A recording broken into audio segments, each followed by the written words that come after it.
Young Africans walikuja na mradi wa Yanga Soccer School, kwa maana ni mradi ambao unakuza na kulea vipaji vya watoto kuanzia chini katika kupata timu iliyokuwa bora kwa baadaye. Lakini mradi huu ulikuwa umegubikwa na kuwa na malalamiko mengi kutoka kwa pande tofauti tofauti, zikiwa zinahoji kwa nini gharama ama ada ya kuingia kwenye timu hiyo imekuwa na gharama kubwa. Lakini hii leo Young Africans wametolea ufafanuzi juu ya suala hilo. Tunakwenda kuangazia kwa ujumla wake Yanga Soccer School pengine inaweza kuwa ina faida gani kwa upande wa Young Africans, lakini pia bila kusahau kwa taifa zima kwa ujumla. Jina langu ni Leopold John, niko hapa na Mdachi Ali Omari, nyuma ya kamera ni Glory Ibrahim Mwandu.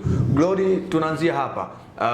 Yanga Soccer School ilikuwa ina mpango wa kulea vipaji vya watoto kuanzia chini, lakini gumzo kubwa lilikuwa ni katika upande wa ada yake ya usajili, kwa maana ilikuwa kubwa. I think ilikuwa $600,000 na gharama zingine. So safari hii amekuja kutoa ufafanuzi. Young Africans wanalenga nini hasa kwenye hili? Kwanza wakati mradi huu unatambulishwa na taasisi ya GSM Foundation ambao ndio wasimamizi wakuu wa Yanga School Soccer, lengo ilikuwa ni kutafuta vipaji ambavyo vipo kwenye ardhi ya Tanzania, lakini katika eneo la kuonyesha vipaji ama kuvipata hivyo vipaji kuna namna ambavyo tulikuwa hatujapata. Kwa hiyo Young Africans baada ya kufanya taasisi ama kuchunguza namna gani ambavyo wanaweza wakaja na suluhisho la swala hili, wakaanzisha mradi wao wa Yanga School Soccer ambao ulikuwa na lengo la kuvumbua vipaji. Lakini sasa katika kuanzisha mradi huo, taasisi ama kitu chochote ambacho huwa kinaanza, magumu ni mengi. Na ndio maana wakati Young Africans wametambulisha mradi huu na wakaweza kutaja kiwango cha ada, ilisemekana kwamba baadhi ya familia za Kitanzania ambazo uwezo wake ni wa chini, uwezo wa kifedha bado si mzuri kwa familia hizo, lakini mtoto akawa na kipaji, inakuwa ni ngumu kwake kupata nafasi ya kwenda kunufaika na mradi ambao umeanzishwa na Yanga kulingana na kile ambacho kinatajwa kuwa ada ni kubwa. Na kweli ukiangalia kwa baadhi ya familia za Kitanzania ambao maisha ni hali duni, lakini wachezaji huwa wenye vipaji wengi wanatokea hasa katika familia hizo, lakini nafasi na yao ya kuja kucheza kwenye ama kupata kunufaika kwenye mradi huu ambao umeanzishwa inakuwa ni ngumu kulingana na uwezo wa kifedha. Sasa Young Africans wamekuja na suluhisho ama kuja na majibu ya kile ambacho kimekuwa kizungumzwa. Wameeleza kwamba wanatafuta vipaji, katika kutafuta hivyo vipaji sasa katika lengo la ada, mchezaji akiwa na vipaji na kinaonekana ni kipaji kikubwa, wana uwezo wa kukiendeleza, basi watamsaidia kulingana na namna ambavyo watajaliwa kuachana na kile kipengele cha ada. Na wamezungumza hilo kwa ufasaha kabisa, huku msimamizi wa ama mwakilishi kutoka GSM Foundation naye akizungumza kwamba wanakuja na mpango mkakati mzuri wa kuweza kuwapa nafasi hata watu wanaotoka kwenye familia za kiwango duni, kiwango cha chini, ambao kidogo fedha inaweza kuwatatiza wasipate nafasi ya kuweza kuonyesha vipaji vyao, wawe na uhari na mwamko wa kuonyesha vipaji vyao kulingana na mpango ambao wanakuja na watautambulisha hapa karibuni, ili waweze kuzisaidia familia za hali duni kuweza kuibua vipaji vikubwa. Hii yote ni kwa manufaa ya soka la Tanzania, lakini pia kwa manufaa ya timu yetu ya taifa ya Tanzania kuendelea kupata vipaji ambavyo vinakuja kutusaidia sisi mbeleni baadaye, lakini pia hata kuifanya ligi yetu kuendelea kukuza vipaji zaidi. Sawa, Young Africans wameona nini hasa mara baada ya kutoka mara ya kwanza hadharani na kuzungumza hili na kuzungumza ada yenyewe, lakini safari hiyo wamekuja tena wameweka bayana kitu gani ambacho wamekiangalia hasa? Na tunafahamu Yanga School Soccer ilikuwa imeshaanza tayari na imeshaanza kufanya kazi, na kuna baadhi ya watoto ama vijana walikuwa wameshaingia kwenye hizo programs. Pengine Young Africans wameangalia nini hasa na kurejea tena kwa jamii kuweza kutoa mazungumzo ambayo leo wameweza kuyazungumza?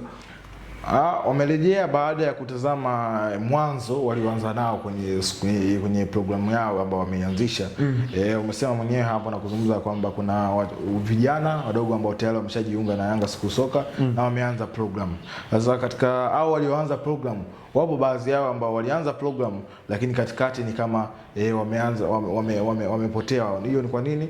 Kwa sababu ya ukata wa kifedha ama fedha kuwa finyu ya kulipia ada, wameshindwa na wameishia njiani baadhi yao. Kwa hiyo Young Africans baada ya kutazama hilo kwamba bado hata hao ambao wamekuja kuna namna ambavyo baadhi wamefeli ama wamepungukiwa ule uwezo wa kukidhi haja ya ada ambayo na wanatakiwa kulipa kwenye programu hii ili waendelee kupata mafunzo ya soka. Kwa tunakuja na nini sasa? Turejee kwa jamii.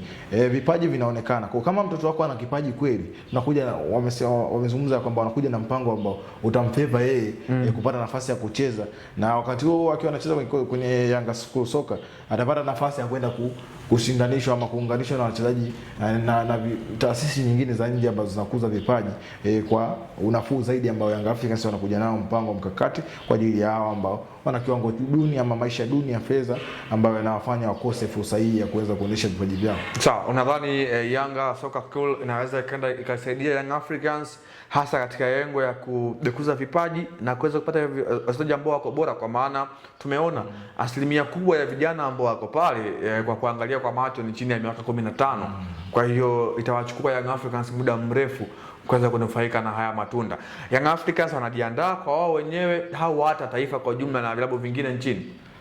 Kwanza wanaandaa kitu ambacho kinaweza kutumika hata miaka 10 mbele baadaye.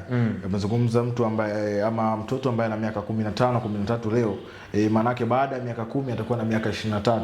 Na mchezaji anaanza kucheza senior team ama anatambulika na shirikisho la mpira duniani baada ya kufikisha miaka 18. Huyo ndo anaingia kwenye engo ya professional players ambaye anatambulika na shirikisho la mpira duniani. Kwa hiyo hata hapa katikati ambako anakuwa na umri wake wa miaka 16, 15, klabu ina uwezo wa kumtumia kwenye michuano ambayo inashiriki kulingana na namna ambavyo wameweza kumtengeneza, na mchezaji ambaye ametengenezwa akiwa na quality, klabu ina uwezekano wa kumtumia katika umri ambao bado atakuwa hajatambulika. Kwa hiyo wao kama Yanga, kikosi cha Young Africans wanajiandaa maandalizi ya kutengeneza timu ambayo itanufaisha klabu, lakini wakati huo huo taifa linakuja kunufaika na hichi ambacho wanakitengeneza. Na ukitaka kutazama hilo, kwa nini Young Africans wanaenda kunufaika, huu mpango wameuanzisha. Kuna baadhi ya vilabu Afrika tayari vianza kuunga mkono wenyewe kwa kuanzisha, mfano Mamelodi Sundowns ya Afrika Kusini. Nao pia wamefungua programu hii. Hii ni nini? Wameona kuna haja na kuna faida ambayo timu inapata baada ya kuanzisha programu hii ambayo timu inanufaika kwenye kifedha. Inawezekana mchezaji akatoka hapa ama mtoto ambaye anakuza kusoka kwa safari hii ama kwa wakati huu ambao ana miaka 15, kwenye miaka 17 ukapata kumuuza kwa gharama ambayo ikazidi gharama ambazo ulitumia katika kumtengeneza. Katika kifedha wanaweza wakaja kunufaika, lakini pia hata katika kutengeneza timu yao wananufaika pia katika engo zote mbili. Sawa, klabu kubwa ndivyo zimekuwa zinaishi hivyo, na Young Africans tayari wameamua kuishi kama vilabu vingi ulimwenguni vimekuwa vinaishi, lakini tumekuwa tunashuhudia moja kati ya akademi kubwa barani Afrika inayopatikana huko nchini Senegal ya Generation Foot, ambayo hii kimsingi imeshatoa wachezaji wengi ambao ni nguli, akiwemo Sadio Mane, nyota wa timu ya taifa na Senegal na timu yake ya Al Nassr ya huko nchini Saudi Arabia. Hii ilikuwa The Golden Boot. Jina langu ni Leopold John, nilikuwa hapa ndani na Mdachi Ali Omari. Hadi wakati mwingine, kwa heri kwa sasa.